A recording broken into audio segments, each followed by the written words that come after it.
Hello. My name is Paul McCarthy.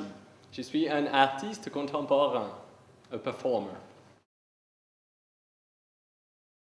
Mes œuvres sont exposées dans les plus grands muséums du monde et achetées par les collectionneurs les plus prestigieux. J'ai fait beaucoup de vidéos, des photos.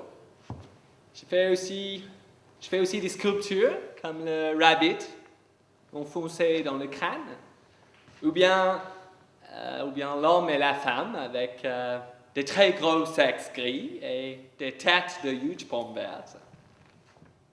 Je crois que j'ai réussi à créer une œuvre assez reconnaissable. Je travaille avec du ketchup, Heinz usually, et de la mayonnaise de chez Miracle Whip. J'en mets partout, sur les corps, dans les cheveux, sur les sexes, vrais ou en plastique. Je m'enfonce souvent de la nourriture dans la bouche et ça déborde, et je me tartine avec.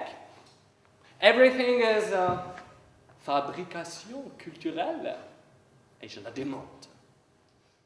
La seule Heidi, c'est le Schtroumpf. C'est français ça, les Schtroumpfs? Les Schtroumpfs? Français, oui. Ou peut-être belge. Je crois que c'est dessiné par Peyo. Ah, French Terry. Il nous faut un costume de Schtroumpf. C'est Ophélie qui est dedans. Quand tu sors de ton père meurt un poissonnet, un Schtroumpf est là. Il peut y avoir un duel. Comme quand il y a le kill au travers de la tapisserie. Tu vois, les Schtroumpfs. Il se passe quelque chose. Nothing but Ophélie. Je récapitule.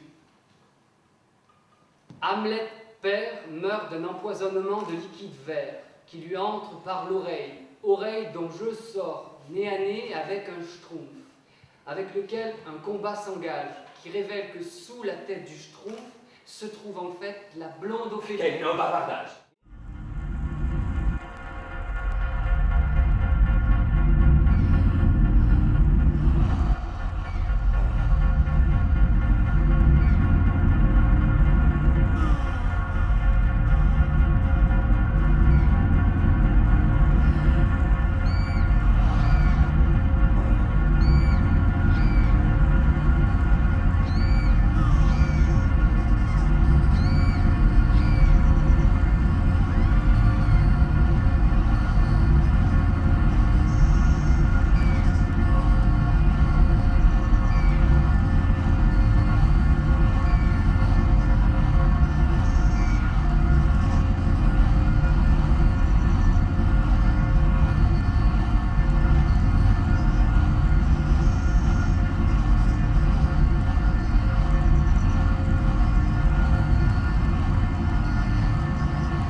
C'était intéressant. Good condensation. Et j'ai eu cette idée de sudation. Oui, il devra suer beaucoup. Il élimine, comme s'il voulait séparer son corps des résidus de l'extérieur, vous voyez? Liquider le poison, se nettoyer des rapports au monde. C'est un fantôme qui sue. Le problème de Hamlet face au fou, c'est qu'il ne le sépare jamais de lui-même. Il est le fou. Il ne sait pas s'il dialogue ou s'il monologue. Il a beau regarder le crâne en face de lui, ou se le mettre sur la tête, ça ne marche pas. Il est et il n'est pas. Il fait semblant de faire semblant. Voilà. Hamlet conjugue le fou à la première personne et demie. Vous comprenez, Paul?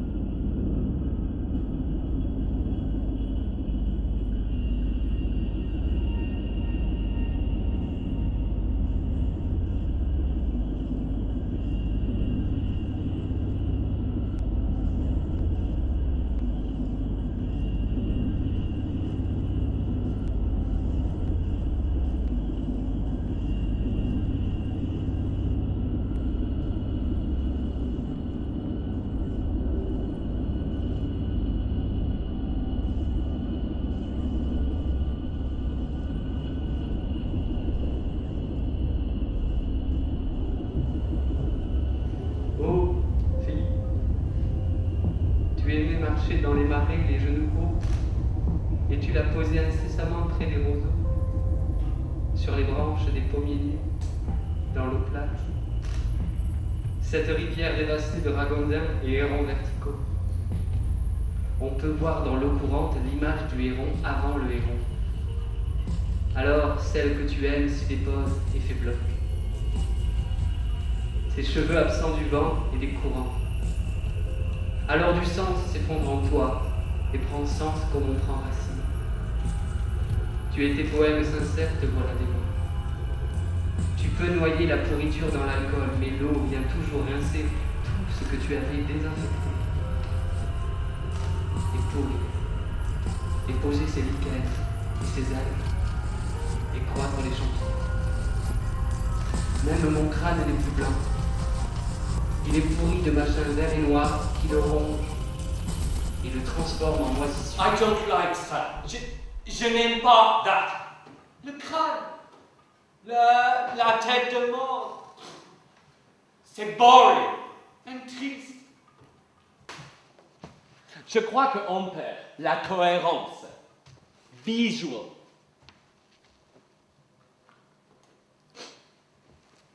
Il y avait un artiste. Beuys, Joseph Beuys, tu vois, Beuys? Yeah. Beuys will have done that better. Il aurait fait mieux. Avec les marais, du feutre, une coyote, des os, du soufre, des cadavres d'animaux. C'est mieux. Joseph Beuys, c'est mieux. C'est rigueux. But Joseph se voulait chaman. Chaman. Moi, clown. Il faut trouver notre voix clown en nous. The clown's way in the marais. Ophélie, c'est comme le grand déversoir des drogues et des hallucinations. Alors oui, aujourd'hui, on dit sans cesse, c'est une surface de projection, si on veut. Tout le monde et chacun est la surface de projection de quelque chose, des fantasmes, etc. Mais là, c'est de la drogue. Ophélie, c'est une surface de projection très concrète, gore. Surface de projection, c'est un peu, comment dire, c'est la victime des éjacs faciales de tout le Danemark. Ophélie, tout le foutre du royaume pourri, et de sa famille pourrie, et de sa belle famille encore plus pourrie, tout lui revient en pleine gueule, post-mortem. Mais ce n'est pas du foutre, c'est la drogue que Hamlet va aller puiser sur son corps. Perfect. Porn time. Dans notre laboratoire de Brest, placé à l'abri de la lumière, il y avait un aquarium d'eau douce où vivaient 2 axolotes albinos.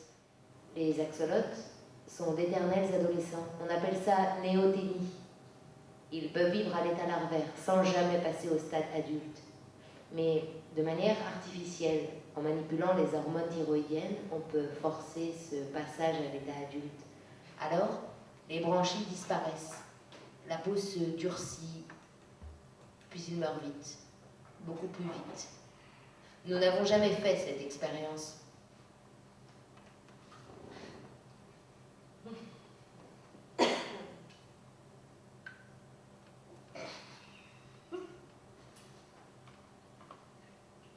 Nous laissions Roméo et Juliette dans cet état d'éternel adolescent, et cela nous réjouissait.